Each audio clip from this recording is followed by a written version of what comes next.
ইন্নামাল আমালু বিন্নিয়াত।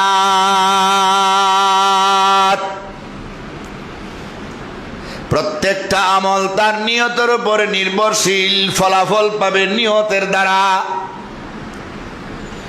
নিয়ত যদি ভালো হয়, সামান্য কাজ কইরেও বড় সওয়াব, বড় নেকি, বড় পুরস্কার।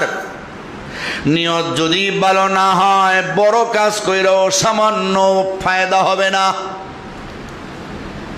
বুজুর্গানে দিনেরা বলেন, নিয়ত সহি করে যদি কেউ আল্লাহর রাস্তায় সরিষার দানা পরিমাণ দান খয়রাত করে, আল্লাহ তারে বাড়াইতে বাড়াইতে উহুদ পাহাড় পরিমাণ সওয়াব দান করবে। আর নিয়তের মধ্যে বেজাল নিয়া, লোক দেখানোর নিয়তে যদি কেউ উহুদ পাহাড় পরিমাণও দান খয়রাত করে, সরিষার দানা পরিমাণ সওয়াব আল্লাহ তারে দিবে না।